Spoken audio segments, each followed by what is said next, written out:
Hello everyone. इससे पूर्व के वीडियो में हमने चर्चा की थी क्वांटिटेटिव कैरेक्टर्स ऑफ कम्युनिटी। इस वीडियो में हम चर्चा करेंगे सिंथेटिक कैरेक्टर्स या संश्लेषणात्मक लक्षण। सिंथेटिक कैरेक्टर्स किसी भी कम्युनिटी के क्वालिटेटिव एंड क्वांटिटेटिव लक्षणों का संगठन कर उनके आधार पर, उनके निष्कर्षों के आधार पर जो लक्षण बनते हैं उन्हें सिंथेटिक कैरेक्टर्स कहते हैं। सिंथेटिक कैरेक्टर्स प्रमुख रूप से 3 प्रकार के होते हैं: presence, Fidelity and dominancy. Presence की यदि बात करें तो उपस्थिति और स्थिरता का संबंध आवृत्ति से होता है। ये लक्षण समुदाय में किसी जाति विशेष के सदस्यों की उपस्थिति की सीमा को दर्शाते हैं। यदि किसी जाति की आवृत्ति अधिक होती है तो वह समुदाय में अधिक स्थायी मानी जाती है। पादपों को प्रतिशत आवृत्ति के आधार पर निम्न जो 5 समूह हैं में वर्गीकृत किया गया है: rare, occasional, often present, mostly present and constantly present. Rare यानी 1 से 20% उपस्थिति, ओकेजनल 40% उपस्थिति, ऑफ्टन 41 से 60%, मोस्टली प्रेजेंट में 61 से 80% और कांस्टेंट प्रेजेंट में 80 से 100% की उपस्थिति दर्शाती है। नेक्स्ट है फिडेलिटी या वासनिष्ठता।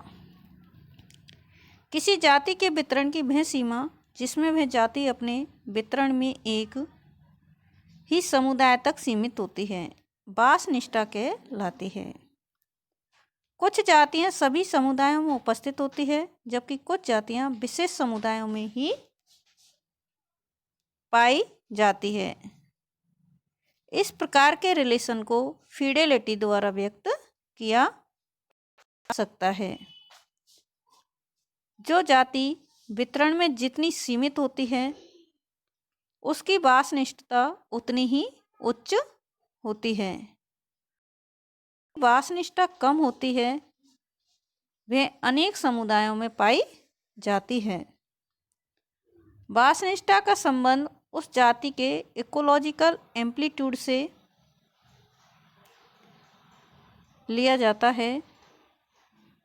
जिस जाति की सहनशीलता अधिक होगी उसकी फिडेलिटी कम होगी।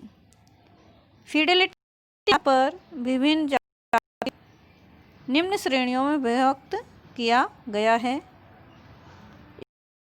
Indifferent, preferential, selective and exclusive. Stranger या अजनबी जो संयोगवशी पाई जाती है इस समुदाय में पाई जा सकती है लेकिन पर्टिकुलर समुदाय से उसका कोई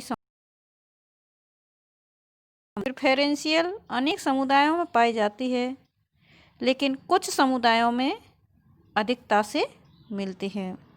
सेलेक्टिव कुछ विशेष समुदायों में ही पाई जाती है। एक्सक्लूसिव केवल विशेष समुदायों में ही पाई जाती है। डोमिनेंसी सघनता, आवृत्ति तथा आवरण के सापेक्ष मानों के आधार पर कर्टिस तथा मैकिन्टोश ने इम्पोर्टेंस वैल्यू इंडेक्स का विचार प्रस्तावित किया। समुदाय में किसी जाति का IBI उसकी सापेक्ष महत्ता की जानकारी देता है। किसी भी समुदाय में IBI का कुल योग 300 से अधिक नहीं हो सकता क्योंकि यह सघनता आवृत्ति व आवरण के सापेक्ष मानों का योग होता है। धन्यवाद। नेक्स्ट वीडियो में हम चर्चा करेंगे इकोलॉजिकल सक्सेशन की।